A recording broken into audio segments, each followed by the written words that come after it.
we good? Shall I begin? Okay, so I'd like to kick off this evening by welcoming everybody to the ESRC Festival of Social Sciences. As you may be aware, this is one of 300 events happening across the UK. And we're really thrilled that you decided to join us for Building Back Trust, Demonstrating Research Impact. Before I launch in, there's a couple of housekeeping bits and pieces. If you want to tweet, the hashtag is hashtag ESRC Festival, so please get involved on there. We are filming, so if you don't want to be in the film, please speak to one of my colleagues at the back. Feedback forms will be emailed out to everybody after the event, so if you've got a strong opinion that you want to share or things we should be doing differently next year, let us know. I'm really keen to hear your thoughts. And there's no fire drills or anything planned, so if you hear a fire alarm, follow me and flee the building, and please don't stay. Okay, so my first job really is to explain why we're all here. And that is to go back to this concept of building that trust. This evening is sponsored by Sage Publishing and Sense About Science. My name is Jay Seaman and I'm a senior commissioning editor at Sage, working on the research methods titles. And for those of you who don't know, Sage is a leading independent publisher of the social sciences, and for the last 50 years or longer now, we've been championing social research, evidence and data, and the crucial role they play in the well-being of society and the wider world. We define our mission as building bridges to knowledge, taking an idea from its development through the research process to a knowledge claim, which can then be certified, engaged with, critically understood, and ultimately applied. The difficulty and importance of this work have only grown at a time where evidence-based claims are often drowned out or misunderstood. Sage has always been committed to advocacy and engagement, championing the value and importance of research. Accordingly, we feel a responsibility to get directly involved to champion the integral importance of evidence and its role in public policy. In this challenging era of so-called post-truth and the standardized measurement of impact, it is even more important that the academic community speaks out, not only to itself, but to policymakers, lawmakers, and the general public. Sense About Science, who have co-hosted this event with us, are an independent charity that champions around the use and misuse of research and evidence. They are important champions for open discussions of evidence in and around public health and society's well-being. This panel is part of an ongoing collaboration that started in June this year at the first ever UK Parliamentary Evidence Week. And we have a paper or report that you'll have seen when you came in called Equipped to Decide, Equipped to Decide, are we looking at what people need to know? So please do have a look at the report, take one home, tweet, comment, engage. It's an ongoing conversation. This evening is going to be presentations from our panel, and then we will open up for questions and debates. And then there'll be wine available, so do stick around for that bit as well if you want to talk to any of the panelists or to me, or you've got questions that you'd like to ask. So, who do we have? We have Sheila Lane, who is Head of International Campaigns and Policy at Sense About Science. And Sheila is going to speak to us about public policy using case studies from her work and how academics can forge better relationships with the public. And this is really looking to have effective, empowering relationships that go two-way. So it's about academics listening to the public and understanding what they need, but also and sort of encouraging the public to be able to engage with academic research on merit. So not with automatic skepticism or automatic blind trust, but really trying to get them to look at the work, engage with it and understand it.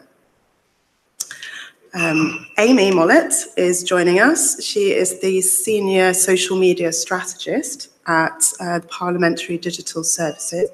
Until recently, Amy also worked at the LSE on their various blogs and was instrumental in really taking those forward and creating a global community of experts and interested readers. As I'm her commissioning editor, I have to shamelessly promote her book as well, which came out. It's a co-authored book on communicating your research with social media. Always worth a look. And Amy is going to be talking to us about how academics use social media to communicate with the public, and how in a post-truth culture, Parliament is changing how it's thinking about social media and public trust, and how it's communicating with the public. Our third speaker is Louisa Tickle, who is an award-winning freelance journalist specialising in education and social affairs. Her work has covered a wide range of topics, covering things from domestic abuse, the impact of poverty on children's education and safety, and issues around family courts and law. Louise has interviewed many academics over the years about their research, often for pieces in the national press. And she looks to shine a light on policy, evidence, and the public's ability to understand it through projects such as the Transparency Project, which is a project that aims to make family justice clearer and to hold lawmakers, lobbyists, and the media to account. Our final speaker, who you may have noticed isn't here, was supposed to be Catherine, who was the Executive Director of Counterpoint. Unfortunately, she hasn't been able to make it today, but she will be sort of watching the feed and will be hopefully on Twitter if you've got questions that you would have liked to have put directly to her. The topic that she was going to bring to the panel was around decision-making and how policymakers' perception of the public's relationship with evidence can inform their decision-making, and that there's a belief that evidence somehow complicates the narrative or is too much for the sort of public consumer. And so how does an academic look to give their evidence out to the world in a way that doesn't seem off-putting or complicated or too narrow for a public consumer? So just before we hand over to Sheila for the first piece, I just wanted to read two quotes from the report that we'll be looking at. The first is from Rachel Tuffin, who's at the College of Policing. And she says, a common area for commissioning yet more research in policing is the lack of career progression of people from Black and minority ethnic backgrounds or women in policing. We know what a lot of the issues are. We've described them many, many times. What we need to do is this: try out some things and test whether they have impact, not do some more research about why it's so difficult. And this is sort of countered by another comment from John Pullinger, who's the UK national statistician, who says, we are not in the business of just producing statistics. We are in the business of helping people make decisions. I think it's really important as we look at these presentations that we really think about that and the difference between producing research and research actually having impact. So I will leave you at this point and hand you over to Sheila. Thank you so much, Jay. It's been really great having worked with Sage on this event, and great that we're able to mark the launch of Equipped to Decide here tonight together as well. Really fantastic. As Jay said, I work at Sense About Science, which is the independent charity that campaigns around the use and misuse of evidence in public life. And we work to put the public interest in sound science and evidence at the heart of decision-making and at the heart of communication and engagement with the public. The question I was asked to consider when I was putting this together here today was, roughly, in this post-truth world, do we need to alter the way in which we communicate research to the wider public? And if so, how? And we have an awful lot to say in answer to that question. At Sense About Science, we've been working for 15 years connecting researchers and the public. And we've been helping researchers to communicate with the public on some of the most sensitive and complex areas of science and research. Many researchers are persuaded of the importance of engaging with the public, but are wondering how to do it. Many institutes are encouraging their researchers to do it, but seem to be coming down around this kind of way of communicating about research, which looks like it's aiming to build nothing more than a fan club for the institute itself or for the research. What we're interested in is engagement that is about empowering the public. That is engagement, researchers engaging in ways that help people to ask and answer questions about research and evidence. Whether that's giving the public access to the tools of scientific reasoning, helping them frame questions about evidence, or ensuring that organizations and researchers are there and open to answering questions when they get asked. We care about empowering the public with questions about evidence because we know that the public cares about evidence. And this is how we know that.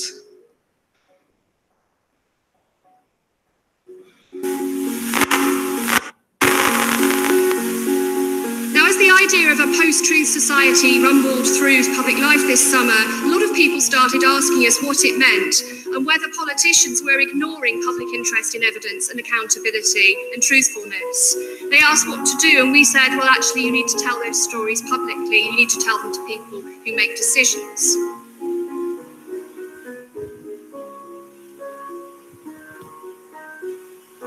Evidence matters to me because I need to know that in my classroom, where the limited resources and time I have are being spent on things that work with the students. Evidence matters to us because domestic abuse has historically been hidden, ignored, or misunderstood. Evidence matters to us because it helps us assess the benefits of new schemes to make positive changes to social housing. And when constituents raise these issues, MPs and councillors need to look at the evidence and use that as a basis to respond.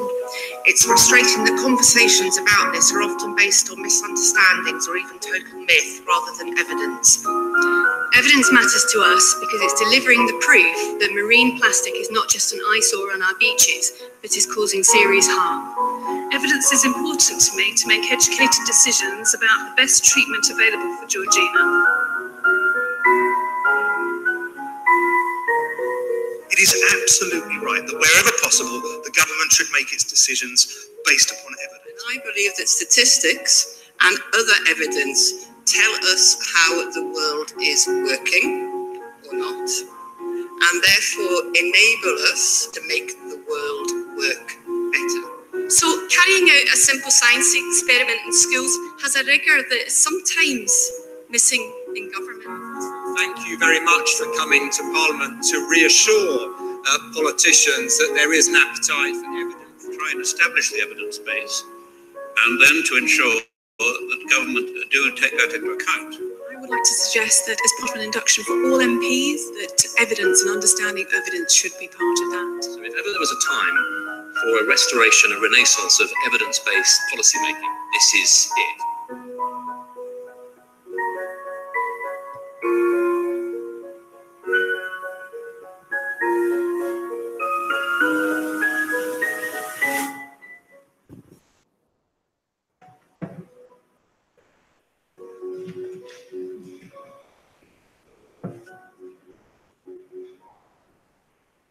So we know that there are people out there across society, people from all sorts of different sectors for lots of reasons and no reasons, who really care about evidence, and that policymakers have good access to it and use it.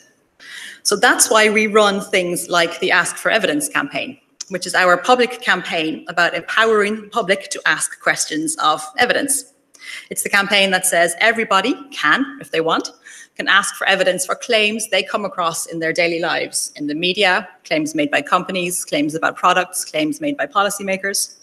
Thousands of people have now used the campaign website, seeking the truth about claims they've come across and asking companies and journalists and politicians for evidence. And hundreds of them have used the other half of the website, which is full of resources to help people understand evidence and help people frame questions about evidence. And this is what we mean by empowering people.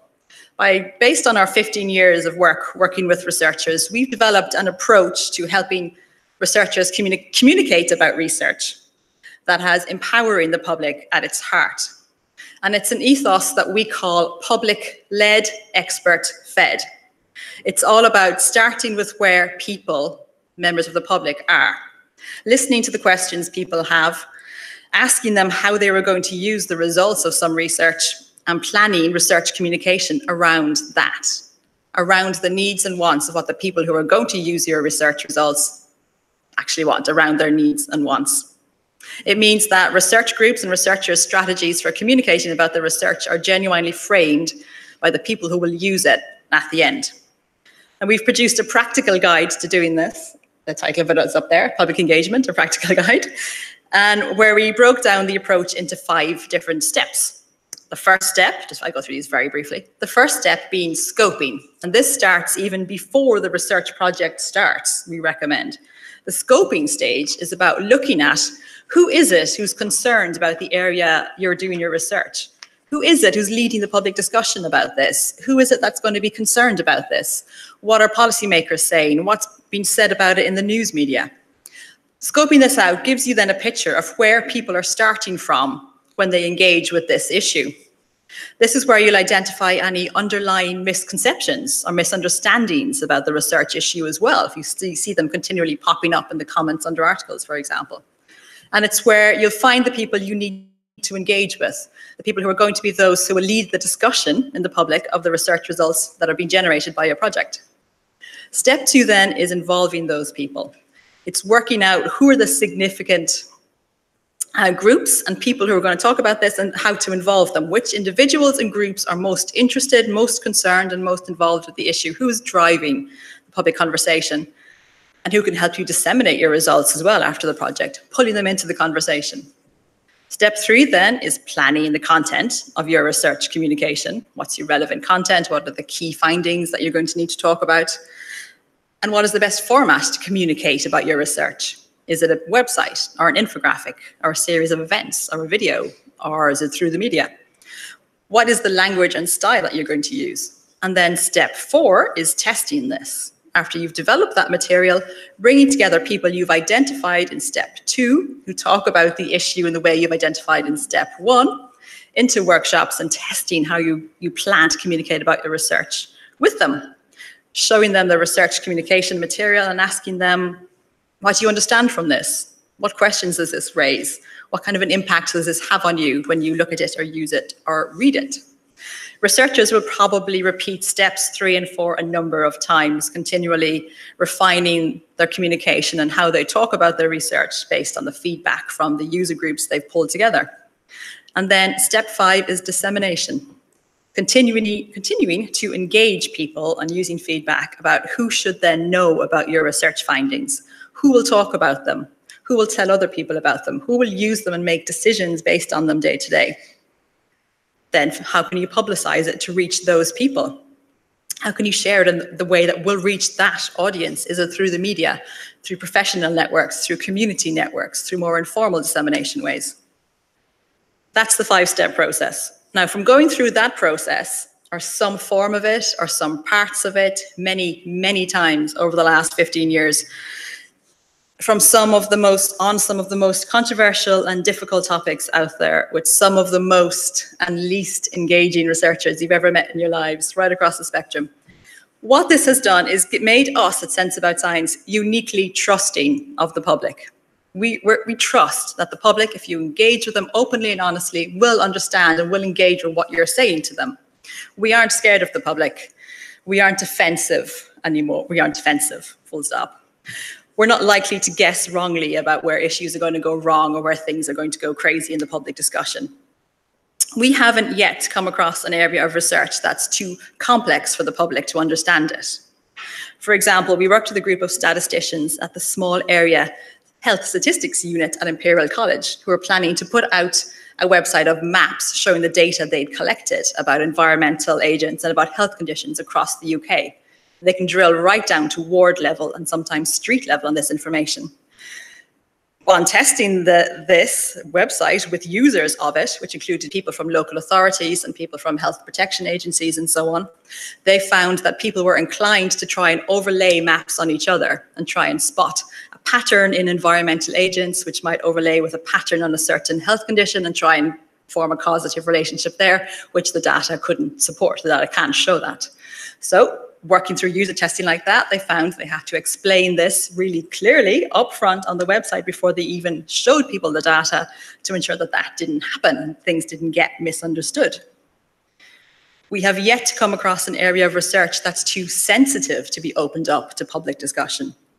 We worked again with a group of statisticians, this time at UCL, who wanted to publish the mortality data, the mortality rates after child heart surgery from hospitals all across the UK. So the number of deaths that happened after heart surgery on kids with heart conditions. They only realized during user testing again with us, with a bunch of parents, because they wanted to be able to use this data to make decisions about their children's health. They only realized that parents were misunderstanding that high mortality rates didn't necessarily mean a bad hospital or a hospital with poorly performing doctors. In fact, the highest mortality rates may mean the hospital that gets the most complex cases, i.e. the best hospital. Mortality rate not being a true indicator of the performance of medical practitioners. They also learned that saying things like mortality rates and death rates made parents turn off a little bit and not want to explore further. But if they changed it to survival rates instead of death rates, and the parents engaged with the website for longer and drilled down a bit further into the information. So there's a simple change like that, which would never have occurred to the researchers, except, they spoke to the parents and the parents told them that. Changed how people interacted with the website and meant that parents, people they really wanted to use the data, used it more for longer and in more detail. It's fascinating to watch, actually. So that's our public-led, expert-fed approach to helping researchers communicate about research in genuinely engaging and empowering ways. So to answer the question I said I was posed at the beginning, which is, in this post-truth world, do we need to change? Do we need a new approach to communicating about research to researchers? I'd say, first, we're not living in a post-truth world. We only need to look at the many, many thousands of people from all walks of life and all kinds of sectors who are investigating claims and chasing down the evidence and chasing down the truth for things they come across in their day-to-day lives and trying to find the answers to problems and trying to marshal evidence together and understand that. We're not in a post-truth world. Plenty of people, for plenty of different reasons, really do care about hunting out the evidence. And secondly, on the approach to communication about research, I would say to genuinely engage with the public, a really effective approach is about empowering these people who are already looking for avenues to use evidence and looking for questions to ask. Genuinely giving people the tools to make sense of research results. And you can only do that, you can only learn what's going to be useful for people by engaging with them, by engaging with the people you actually want to talk about your research openly and early.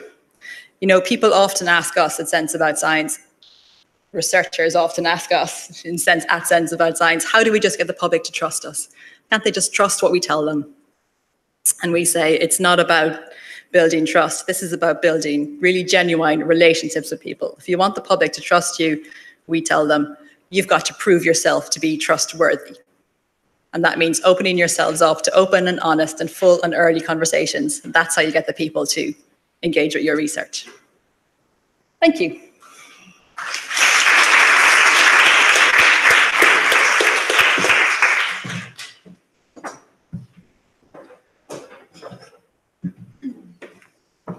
Hi everyone, can you hear me okay?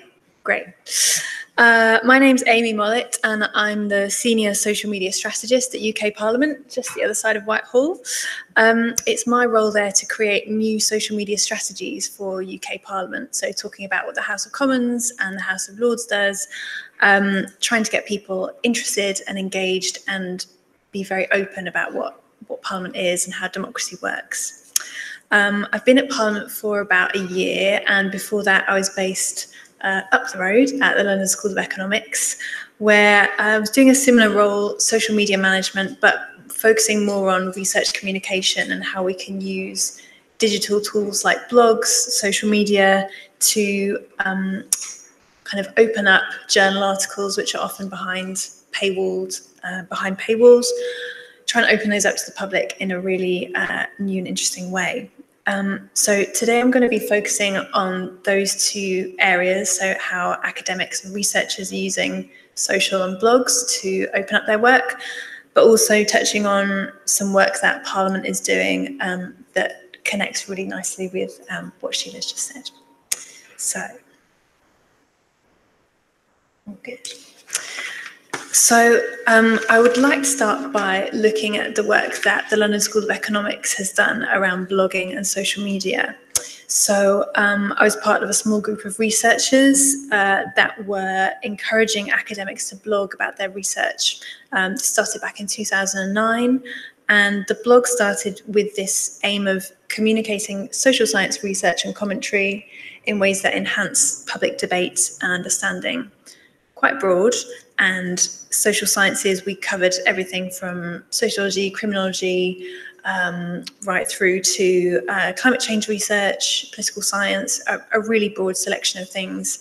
If you're not familiar with them, just have a quick Google LSE blogs and you'll find all sorts of things there.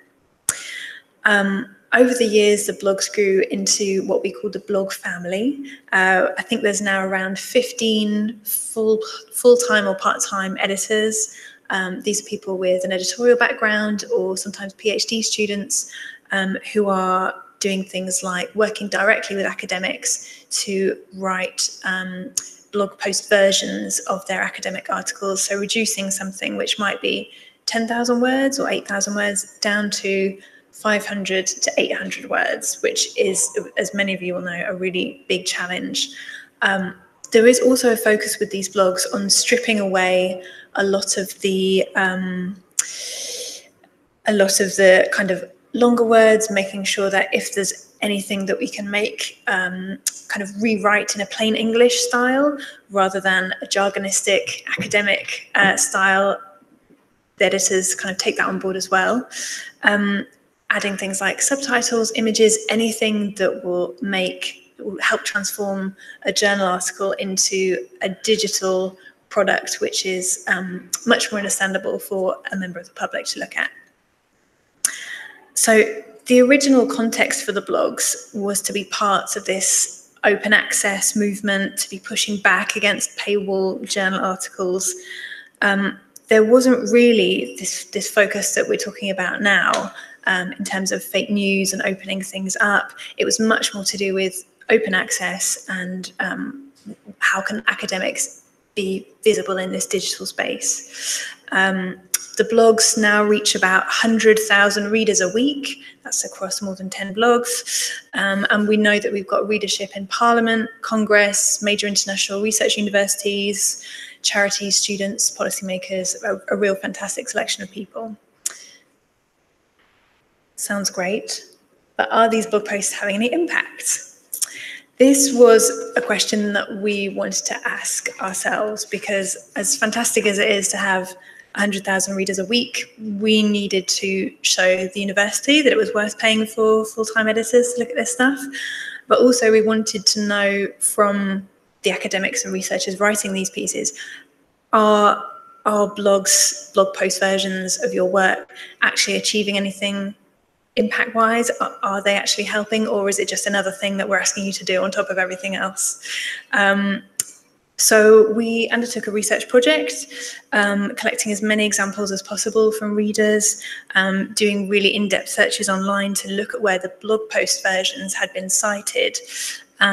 We were able to trace around 20 blog posts that had really clear, really specific form of impact.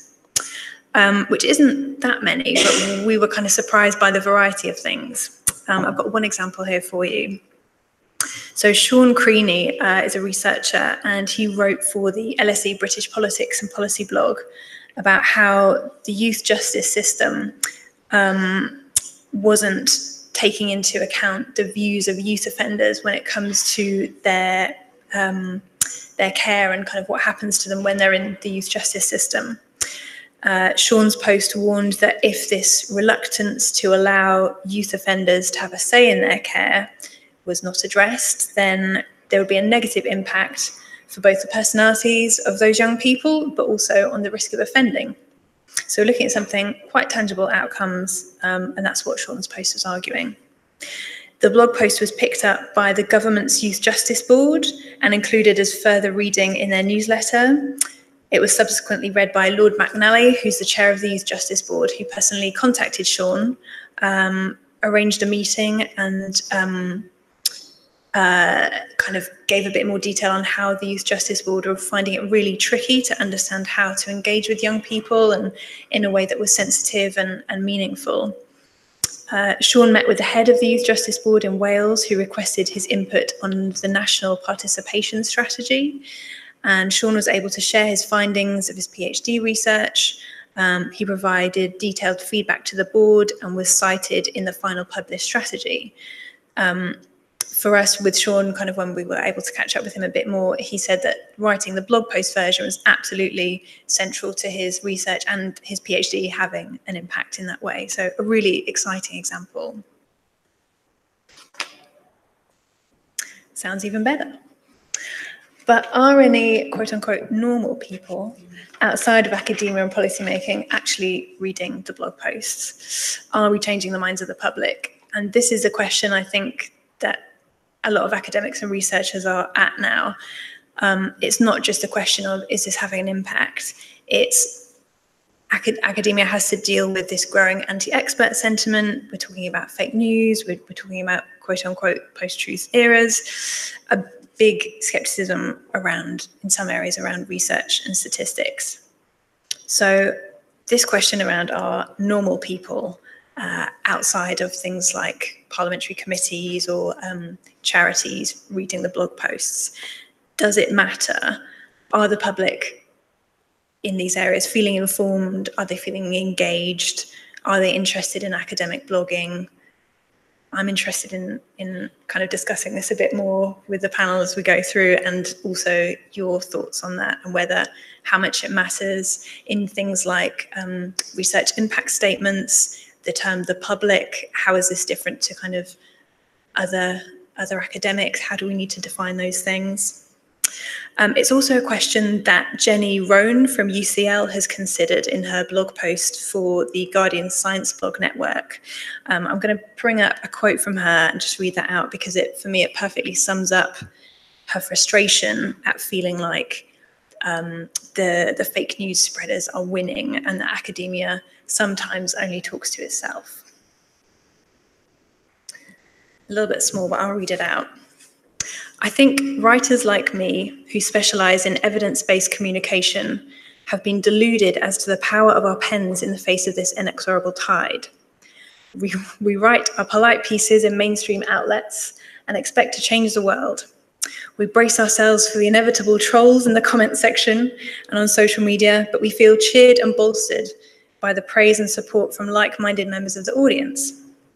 We convince ourselves we're doing good, that we're shining a light, no matter how dimly, bless you, on an accumulation of evil disinformation.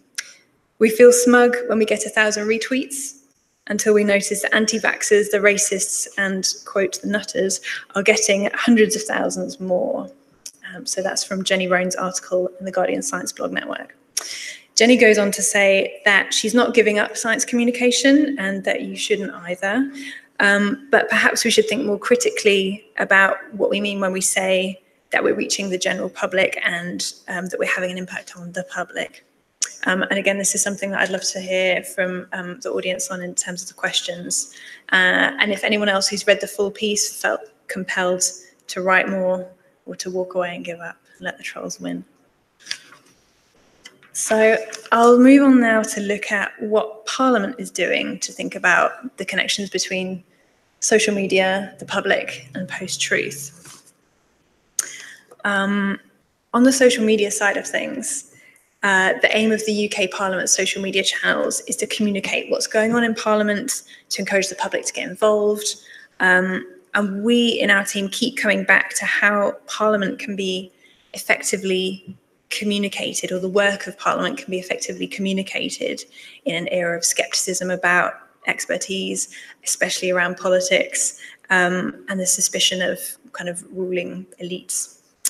What we have seen when we're looking at our social data is a real increase in trolling from fake profiles, anonymized profiles, the spreading of disinformation about laws, Brexit, petitions, that kind of thing. And that's on the main UK Parliament social media channels. We've seen a real increase probably over the last 18 months. Things like comments from Russian troll bots and fake profiles have in the past made our channels quite toxic spaces. No quote unquote normal person wants to enter a kind of comment space where you've got that kind of sentiment going on. So for our team, what we've tried to do is have a much tighter approach to comment moderation and reporting fake profiles. We work really closely with the teams at Facebook and Twitter to kind of give them an insight into what we're seeing. And also our security teams are monitoring the profiles of MPs and looking at what kind of patterns we're seeing in terms of not just negative comments, but actual kind of disruptors, I suppose you could call them. Elsewhere around Parliament, and this is something that Sheila touched on, teams like the Parliamentary Office for Science and Technology, that's Post, the House of Commons Library, the committee teams, they absolutely 100% want to keep engaging with academics. They want to engage with you in person, they want to engage with you through digital channels. Committees are doing great work to get more diverse and a younger pool of academics and experts in, demystifying the process of what it's like to submit evidence or give evidence in person. So if that's something that you're interested in, do have a look, do get in touch with those teams.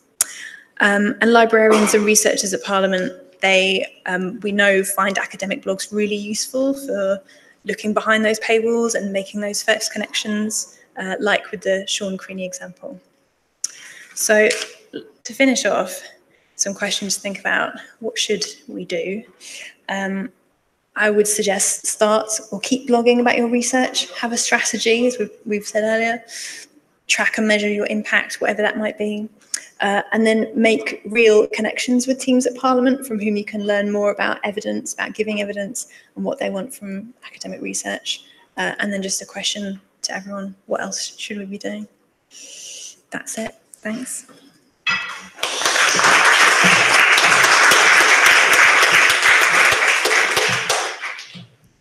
Well, so much to think about there, and I kept thinking about new things I wanted to pop into my speech, but I might have to save it till the end. So my name's Louisa Tickle. I am a freelance journalist. I mostly write for The Guardian, but I do write for other mainstream media. I am also a campaigner, I guess I would say now, in terms of trying to get greater openness in the family law system, which currently is very closed and which I think is very destructive. And some of what I'll be talking to you about today has arisen as a result of that campaigning work. But initially, I sort of wanted to take us right back, because I think it's sort of a mystery to a lot of researchers as to how coverage in the media actually occurs. And I would say that from my perspective, being often bombarded with emails from PRs, from agencies, from press officers, and very rarely from individual researchers, I can't say that it's any more scientific than simply to say it's quite, from the outside, ad hoc. When I started to unpick how it actually happens for myself in preparing this talk, I realized how much it does come down to trust and to relationships. And I thought I would show you an email that I was sent by a professor of social work, Paul Bywaters, quite recently. It's very small up there, but I would say this was quite a model of how to send a pitch, which is what it is, to a journalist. Because I have written about Paul's work before. His work is very statistically heavy. I am not a statistician or even a mathematician. And I had to work very closely with him on the previous piece of work, so that to make sure that I fully understood and to make sure that I was getting it right, because goodness knows, if I owe anybody anything as a journalist, it's to try and get the facts accurate. And I know that that is something that a lot of researchers are understandably extremely wary and extremely sensitive about. So the reason why this pitch worked for me, and you probably can't read it, is because it answered some questions. And the questions that I am always having to answer for my editors is, why should we publish this? And why should we publish it now?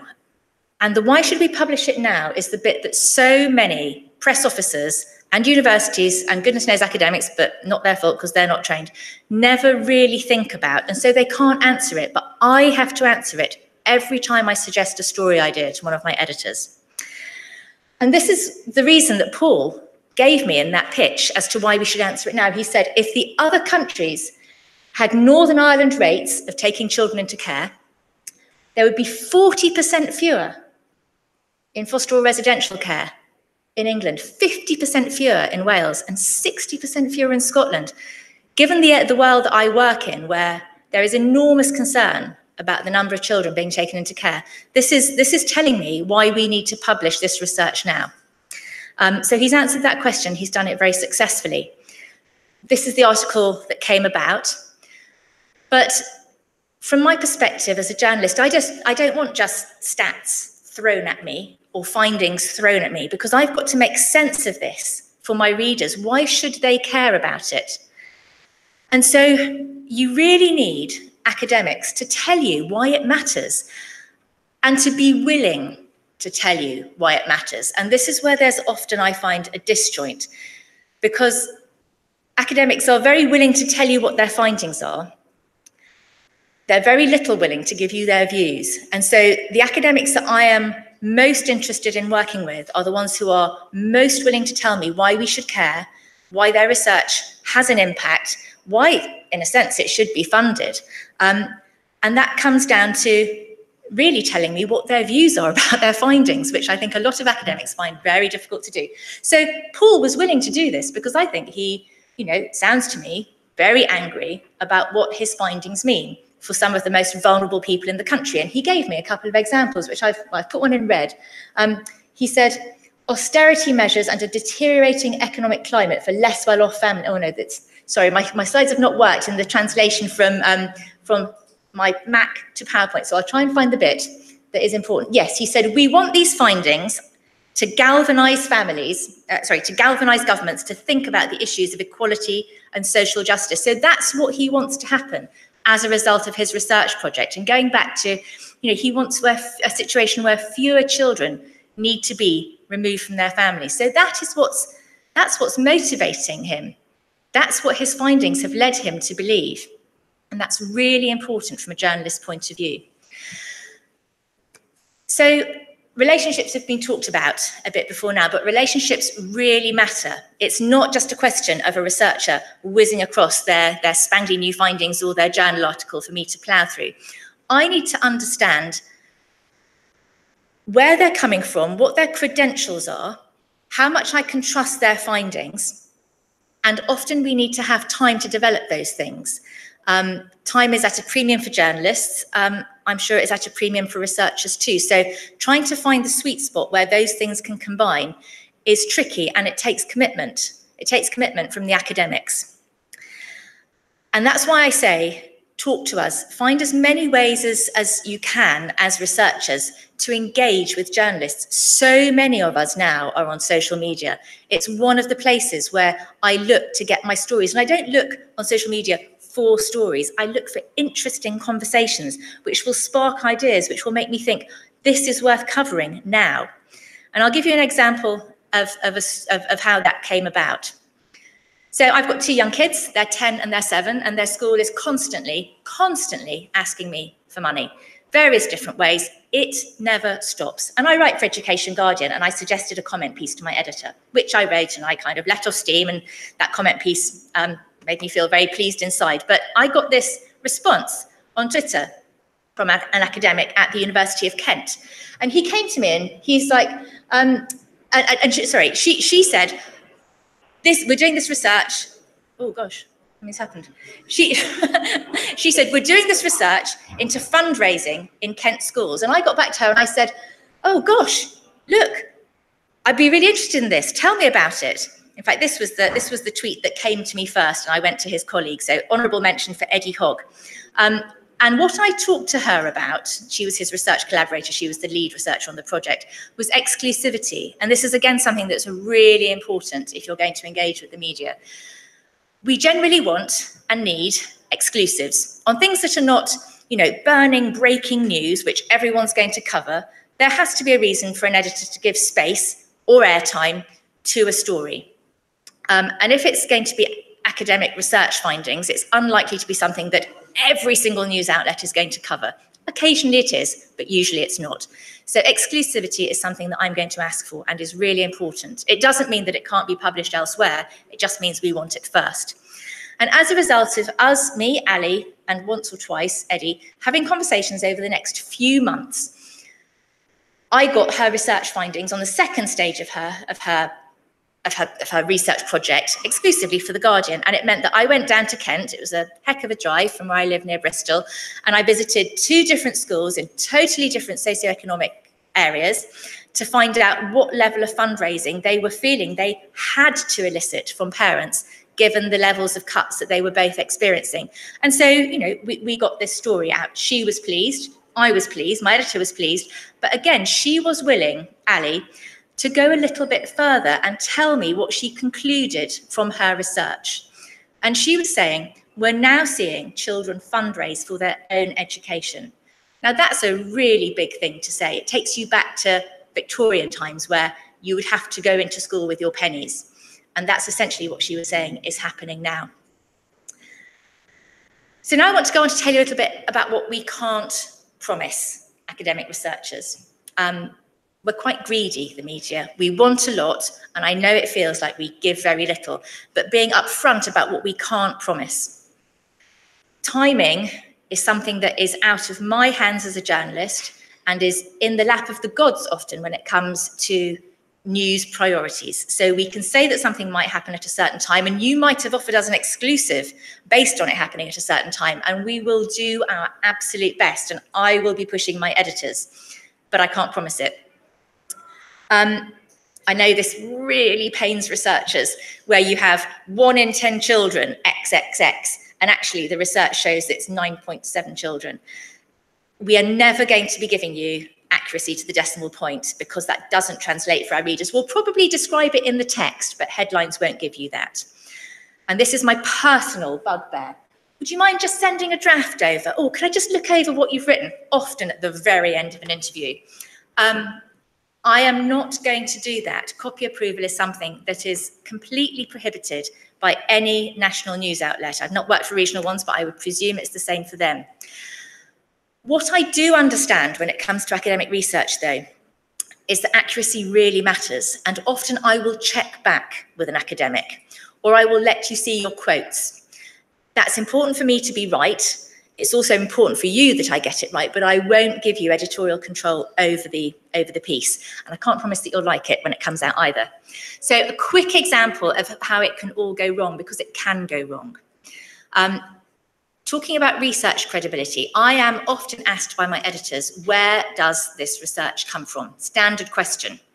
And you kind of think, oh, social science research, is it that? Or is it social science academic research? Where's it actually coming from? So I'm interested in who is paying for this research. Is it the ESRC, or is it a charity that's commissioned it, for instance? Or is it some numpty survey that's been kind of dreamt up by some press office? I'm really not interested in the latter, but you wouldn't believe how many times these get pushed out. And I appreciate published by the national media.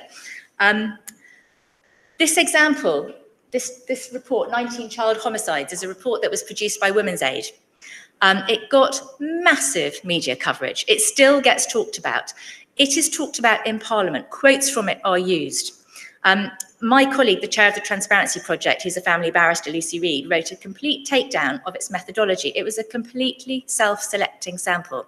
Not to say that it didn't have valuable things to say, but that research, thanks to some very clever PR and a very good organisation, I have not a lot of bad things to say about Women's Aid. They have helped me enormously and they do incredibly important work. But that research was not academically rigorous, and I don't think it should be being used in the way that it is. Big claims when you can't stand them up.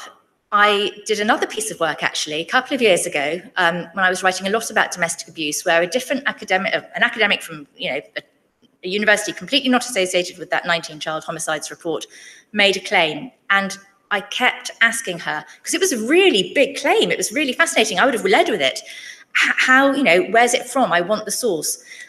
She couldn't give it to me, and I can't use that academic again, because when I finally tracked it down, it was so tenuous that it simply couldn't stand up the claim that she was making for it.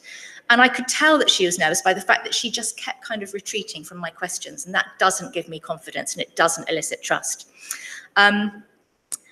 Also, we as journalists, we may have relationships with you, we are not your friends, and you can't control what we write. Such an important thing to realise. We respond ever so badly when people try to do it. There was a piece of research out recently which showed that the rates of removal of newborn babies less than 7 days old was incredibly high in one local authority area, 159 per 10,000 live births, compared to the lowest rate in the country, which is 18 per 10,000 live births. Now, the academic who published that study did not publish the local authority with the highest number, but I happened to find it out. And I asked her about it, and I was like, well, why do you think? And she was simply unwilling to go there. Now, that is her right. She will have her reasons, and she said that her research ethics demanded that that she did not identify individual local authorities. But she also tried to stop me from writing that story in the way that I wanted to. And so I wrote a comment piece saying I thought this was outrageous, saying that if it was hospitals which had a rate of child mortality 4 times higher, or in fact, in this case, it would have been more than 4 times higher than the lowest rate in the country, we'd be entitled to ask questions and get answers which may have justified the difference. But we needed to be able to ask the questions of the right hospitals or local authority to get there. So again, it's a harsh truth that we're not there to be your friends. We're not there to be popular. We're there to find out the facts. If your findings take us in a direction that you're not keen on, it's not something that you can do very much about. I've been told I've got very little time left, so I will whiz through the last bit. Are people responding differently? I think perhaps we are being led astray by the fact that an awful lot of hullabaloo can happen on social media. I think that news media are to blame in many respects for accepting low, poor quality research and blowing it up. We publish lots and lots of negative stories. There is endless doom and gloom. And there's no doubt that being fast means that you don't research your stories well enough. And there's no doubt that we get it wrong at times. It's really important that we understand that there is this balance between getting cut through of your findings in a very crowded media environment and having accuracy. And I think that the way to deal with this, and I will wind up quickly, is by social scientists actually getting involved, and not by yelling at people on social media, not by sort of constantly arguing, but by having deep conversations, getting properly stuck in. There's somebody called the secret barrister, not a social scientist, but a criminal law barrister who does it brilliantly. If you can build a profile around your research findings, not just by spouting them out, but by getting in and having a conversation and illuminating and elucidating the arguments and the debate, then I think we will be some way towards getting there. Thank you.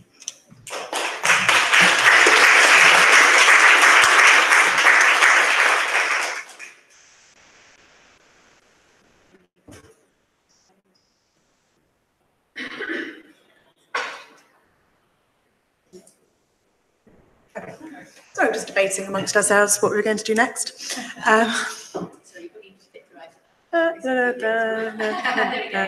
we go. So as we say, one of our panelists, Catherine, wasn't available. So I think what we're going to do now is move on to the Q&A section of it. And then if people are interested in hearing more around the report that Sheila was talking about, we can talk about that, but we can maybe do that over a glass of wine. Okay. Sounds good. So before we start with the questions, a couple of practicalities. This has been filmed and streamed, so please don't ask a question if you're not holding a live working microphone, because people will miss it. They might not miss it in this room, but hopefully there are people scattered around the world who want to know your question. I'm going to shamelessly be the first person to ask a question, just to perhaps tease out a couple of things that we might have had more time to discuss if Catherine had been able to be here. So my question is around this issue of public policymakers being intimidated by the complexity or maybe accuracy of data and research, and how can we as researchers or journalists and bloggers deal with this question of getting a suitable level of complexity or accuracy into our work without intimidating people or making the work seem unengaging. So shall we start with Sheila on that? Yeah, for sure. Can you hear me? Oh, yes, obviously. Yeah, I mean, dealing with complexity in your day-to-day lives and being able to deal with it is such a valuable tool, such a valuable tool. Researchers are not always great, though, at communicating about how they do that or when they do that or about sharing those tools with the public. We worked recently on a project called Making Sense of Uncertainty, where we were realizing, because we had a bunch of people in a room, social scientists and natural scientists and statisticians, and we realized through a series of conversations we were having that everybody in that room had a different working definition of uncertainty. That meant something slightly different to all the people in the room, and they were all scientists. And they, when they heard the word uncertainty, thought about something else. So we realized that the discussion in public and among policymakers about uncertainty, there was no hope if even the people who dealt with uncertainty day to day didn't know how to define it or talk about it or share, what uncertainty is. And we thought it would be such a valuable thing for policymakers to be able to deal with uncertainty day to day, to have an understanding of what uncertainty in research means, and to have an understanding what, that it doesn't mean we don't know anything, and that it can mean we know we don't know everything, but we know that we know enough to be able to make a decision.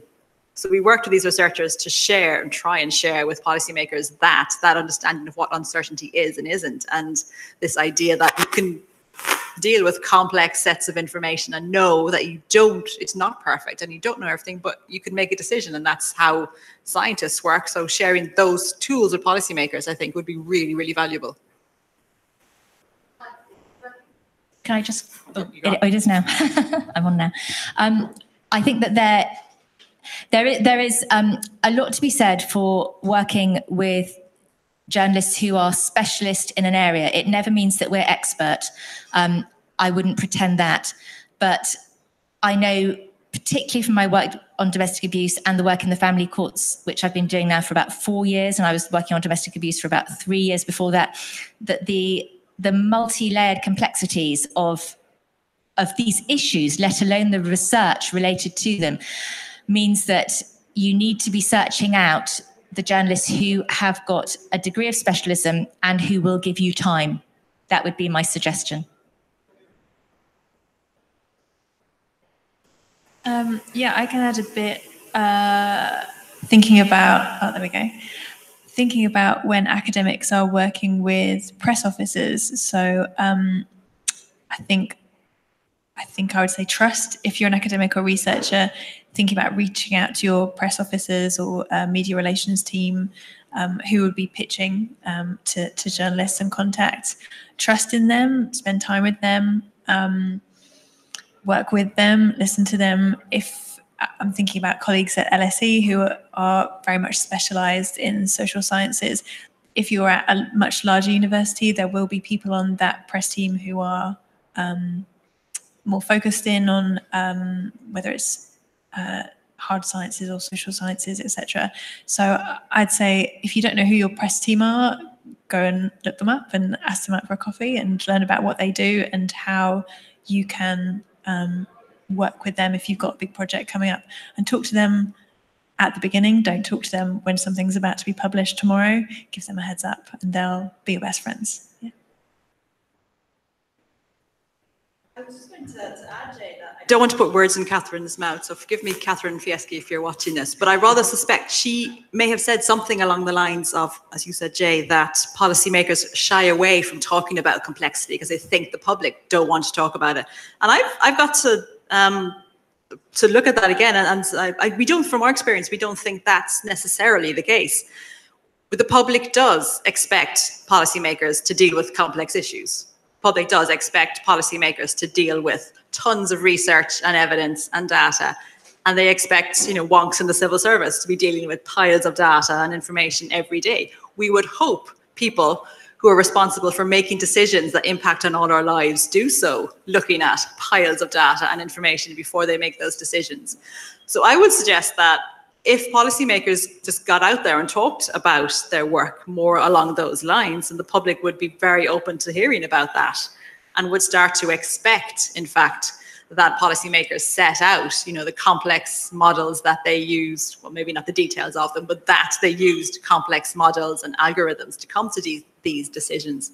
The more transparent and open about how decisions are made from policymakers and from the top down happens, then people start to expect that, so that when it doesn't happen, there's a demand for it, and it's a kind of a virtuous circle. So I think it takes just a few, not a large number, but a significant number of politicians to start talking more about the evidence they use to pretty quickly build that up into the new normal. Right, so we're going to open it up to the room, but before we do, can I just get a show of hands? Who here is an academic? Oh, 3, okay, 4. Who here is a policymaker? No? Okay. Who here, do we have any journalists? And who here would sort of, is in education as a student, doing their own research? A couple, okay. And who here is just the general public? Anybody who's just come along because they were interested? Great, no. Okay, interesting. We have a few researchers and a few academics in the mix. Okay, so who'd like to ask the first question for our panel? Okay, we get the lady at the back.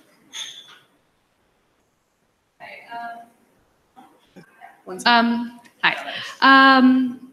I feel like the public or everyone is really quite receptive to evidence as long as it confirms what they already believe to be true. And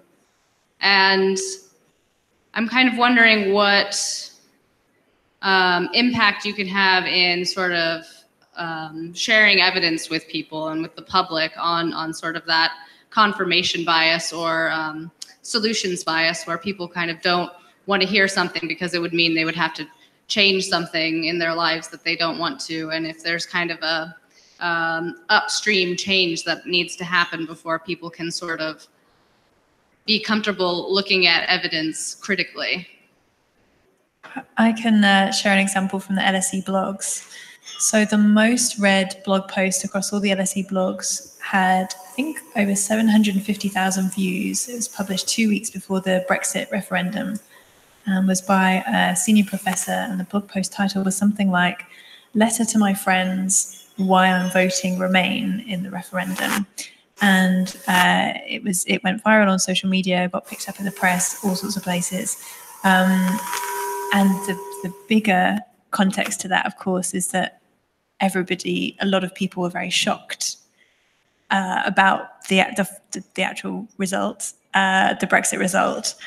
And again, the wider context of social media just being these echo chambers and exactly as you described, just confirming our own beliefs rather than allowing us to kind of read something that challenges us. For thinking about the impact of that blog post, we can say, yes, it was the most read, and yes, it was really exciting for the LSE blogs to have that platform, but did it change anyone's mind? I don't know. It was about 2,000 words long. It had lots of examples of, it had data visualizations, it had data-informed arguments rather than just, this is what I believe in my heart. So it was evidence-based, it was data-informed. But I would argue that the people who read that were reading it to make sure that they were, that they knew what they believed and that they were going to make sure they were voting that way. I would be really curious to see any examples of that doing the other way. I would say that from our experience, people engage with evidence, like genuinely engage with evidence in ways that would make them change their mind when something is at stake. So when people come to a flashpoint in their lives, they might then genuinely engage with evidence. For example, someone might never really engage with try to find the truth behind the claim that smoking cannabis increases your risk of schizophrenia, which is a claim that's out there all over the place, until they become a parent and find their teenage daughter smoking cannabis. Then they want to know the truth of that claim because it really, really matches to them in their lives at that minute. And I think that's a way to frame communication about research and evidence, that kind of, why should I care about this point that you made as well, Louise? Why should I care about this? When is this relevant to me? Is this relevant to me? And, if I am struggling with this question, where would I go? So I would suggest when researchers are blogging, particularly about their research, is a great thing to do, is to make it findable to people who are struggling with just that question of what the blog is about. Think about, if you're writing about the cannabis and to schizophrenia link, for example, that if, think about how, that parent would have Googled the question, and for example, and making sure your research then is findable, because that's what people really wanted when something in their lives is at stake. I would too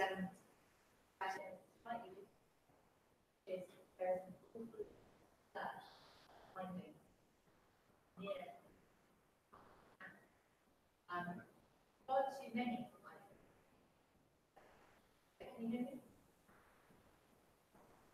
Okay. Oh, good.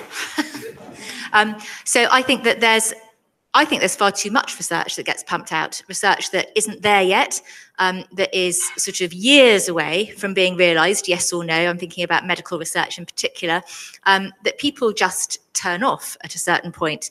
It's sort of like, oh, you can drink a glass of wine and your risk of cancer is halved, or you eat 3 bananas and you might not get dementia, but we can't tell and we don't know and we won't know for another 5 years.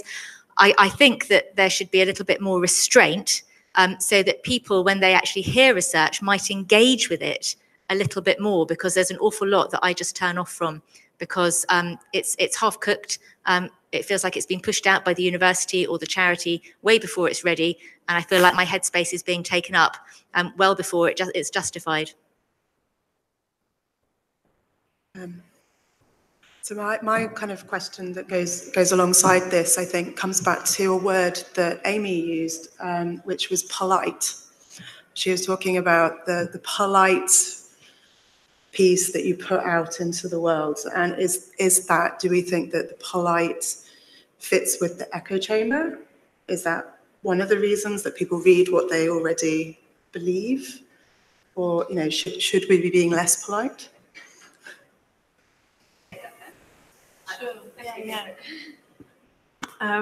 So something that Sheila said, oh no, maybe you said it, about a reluctance from academics to put their views on top of what their evidence is showing. So to make a stand and say policy needs to change in this direction, or to say this is wrong, I'm angry about this, etc. I would love to see more of that. I think a lot of researchers and academics that I worked with are mindful of, if they say something that's critical of, for example, current government policy, then when it comes around to an opportunity in the future, perhaps to do something funded by the government or funded with a partner that they may be critical of, like there's definitely a reluctance there as well. I think there's a reluctance there, and I'd be interested to hear from any academics and researchers in the room who've come across that or feel nervous about that, or that kind of impacts how they want to speak about their research. So there are ways of being more vociferous in your views. I have trained people in how to write comment articles. It's not the easiest thing in the world to get an academic to write an opinion, but there we go. But I also wonder if this is not really time to get out of, out of universities, out of offices, and go and properly engage with people. Try and get them to understand your research and why it's important in a different context than simply social media or mainstream media. I don't know. I don't know if academics go on road shows or go into schools or, have rallies. But if you care about your research and if you think it's important, then there are a whole range of ways that you can engage with people that doesn't involve writing a polite article for the Times. Yeah, I mean, I would say that researchers need to be human, like above all else, because I mean, most of them are. Like, most of the ones I've met, not all of them, are humans. Humans with their own comment, their own opinions, their own views. And I would say the more human researchers can be in the way they're communicating, the better. Bring out those opinions that you have. It'll only make things more interesting to read, I would think. There's a quote in the Equipped to Decide guide that we're launching tonight as well by Jonathan Montgomery, who's the chair of the Health Research Authority, which is the government agency that oversees all health and clinical research in the UK.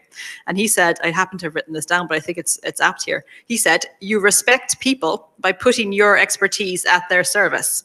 You don't respect people by allowing them to misinterpret or misunderstand the question you're asking them or the research that you're talking about. So you respect people, you show respect to people by being more open and complete about what you're talking about. So if something is making you angry, I think it does show respect to say, and this is just crap, isn't it? When you're writing about your research, because then that's leveling with people and having a really human conversation with them, do you think? I'm just picking up on that. So I showed you the sort of avatar of the secret barrister, and I'm heavily into legal Twitter because I love legal Twitter, clever lawyers on social media. What could be better? But things like when sentencing remarks are made by a judge, they're very rarely reported by the media. So the general public doesn't know why, for instance, a serial rapist has only been given 8 years. It seems quite unlikely, but just as an example. But the secret barrister will very carefully go through and explain how that happens. And it is a skill. It's not a skill that everybody has, and I'm sure it's one that he or she didn't have at the beginning necessarily, and is honed away as they do now. But that is explained logically in a way that the public can understand, in a way that I can understand, because I don't know what sentencing guidelines are. So he or she gets stuck into that debate and puts their expertise at the service of people who choose to read it. I think that's very useful. Brilliant. Another question from the floor? Everybody? Yeah, right. Thanks. I just want to ask a question about sort of time and speed of engagement. We're all quite time poor, so for that reason, the sort of things like the LSE blogs that we saw are really valuable to get us information as quickly as possible. But it was mentioned that fast writing can be shallow writing, but I guess fast reading can also be shallow reading. And that's the flip side, is that how do we get people to engage for long enough to actually challenge their own views? You won't do that in 10 seconds. It takes time to change your mind. So how do we get that balance in disseminating research, do we think? I'll take that first, if that's all right. I think institutions must give their researchers that time. They are measuring you on your impact. It's one of the required elements in is it called the REF? It really frustrates me when I hear from academics that they are not given that time, and that their work in that respect is not valued, because when it's done well, it brings enormous kudos to the organisation, to the department, as well as to the academic. It gives them profile. But it also serves the people who are funding, ultimately, usually, the research, which is the public. So I actually think that institutions must understand the need and understand the time requirements. And it's not going to be a one-hit wonder. I'm going to follow Jay and do a shameless plug for my book. You said about it takes time to change people's minds, and that academics and researchers are very time poor. I completely agree. One of the things that I was thinking, is that still? There we go. One of the things that I thought about a lot with my co-authors when we were writing the book was about how in academia we felt that dissemination was often an afterthought. So much time is put into writing an application, so much time has gone into methodology, fieldwork, etc., and writing up a PhD or a journal article, etc. But then it stops. There isn't time and energy often put into disseminating the work or getting that out there. In the book, we talk about the research life cycle and the kind of connection between the section that you must have, which is dissemination, and almost taking a marketing or professional kind of comms approach to that. So my advice would be, there we go. My advice would be, if you're writing an application, for example, or build in time and budget for either if it's blog posts, time and money to write those.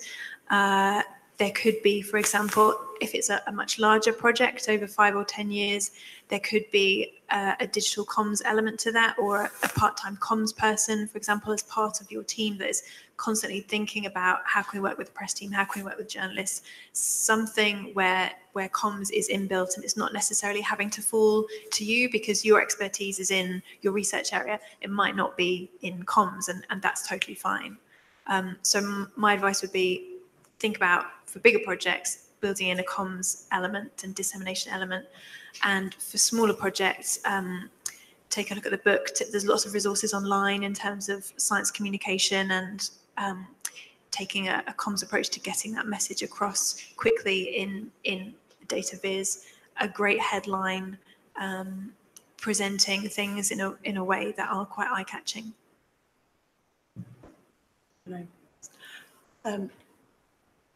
So as a commissioning editor, you'll know this, I spend a lot of time talking to my authors around the metadata that's attached to their projects, whether that's keywords, a descriptive title, a blurb, whatever it may be. But obviously, if you're doing something within a social media context, and I think it was touched on earlier, thinking about Google and how are people going to find your data. Have you got any quick fire easy wins that academics should be thinking about in terms of not just having descriptive metadata that is excellent for your journal abstract? How do I turn this into something that's a bit more directed towards the social media audience? The one that comes to mind is BuzzFeed. Academics love to talk about BuzzFeed and the BuzzFeedification of things. 10 ways that you can quit whatever, or 5 ways that my research will blow your mind, that kind of thing. Some people love those, some people hate them. They are quite clickbaity. I'm not a fan of BuzzFeed because I feel it never delivers on the headline, but if you can deliver on the headline and give people that reason to show them why kind of it matters, I think play with that. That's an interesting one. You could even do a bit of A/B testing on that. So if you've got a blog post, try it with one BuzzFeedy headline, and then try it with a narrative headline where you're kind of telling the story and encourage people to click through. People are fickle and people have different ways of engaging with things. So, take a marketing approach, do some A/B testing, try one than the other. You won't know until you've done that. In terms of metadata and thinking about blogs as well, 60% of the hits that come into the LSE blogs come through Google searches. So these are people that are searching for, how should I vote in the Brexit referendum? What are the midterms? What's going on with the Greece economy? That kind of thing. So a lot of attention is paid to, by the editors, a lot of attention is paid to getting those headlines right, making them short and snappy, making them tweetable. And if we're talking about translating a journal article, which will often have long rambling titles, into a blog post, it's about thinking of that different audience. I'll add something just very quickly.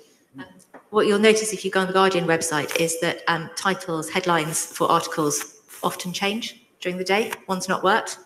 they try something else. They're really good at it, but that happens quite frequently. Okay, another question? Go on, be bold. Yeah. You just wait for the microphone. Thanks. Thank you. I'm a professor of social science and women's health, and I think there is minimal training for researchers and academics to learn about how to do this, and it covers all the issues you've discussed. It also covers how you work with policymakers and how they might want a policy briefing and what the format that is and where it's useful for them. And I'm just wondering, from your point of view, how much training are you involved in and aware of? Because I think it's just so important. Yeah, I mean, I absolutely agree.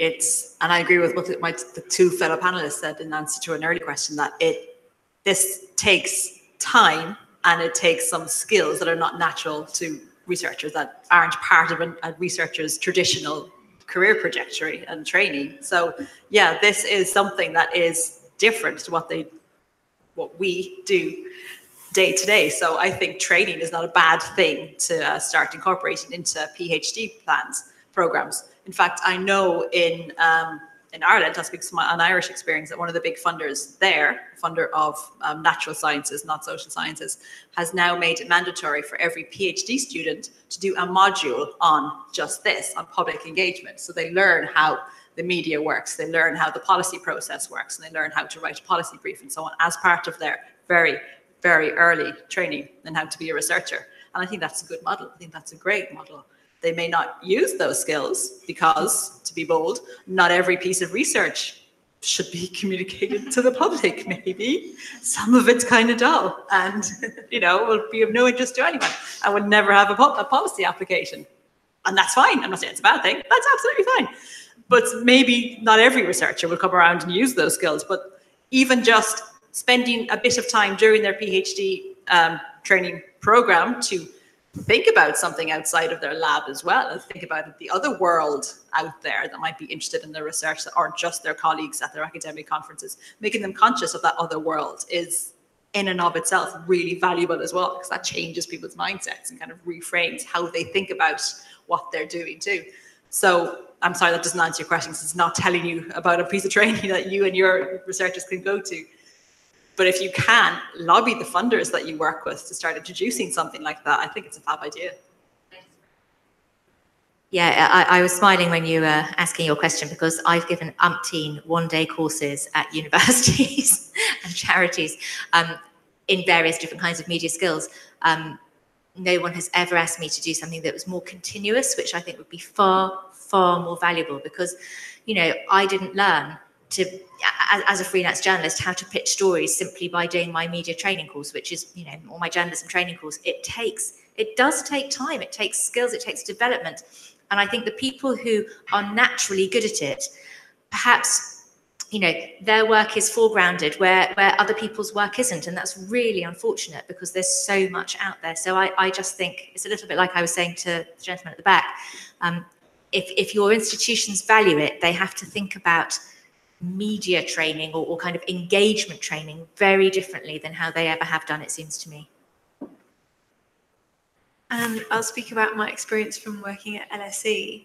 I think, so we on the blogs and the social media team would work very closely with press officers and the public engagement team to think about training. Sometimes we do one-to-one, sometimes it would be group things, and also the PhD Academy, a similar approach of training up PhD students.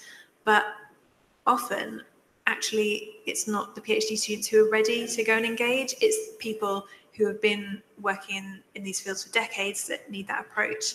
My advice would be talk to your press team, talk to your media team, whoever it might be. Tell them that you want this training. If there's 10 of you in your department, for example, or across a few teams that want that training, tell them. Buy the book. We part of the reason we wrote the book is because at that time we felt frustrated by the lack of training opportunities out there. I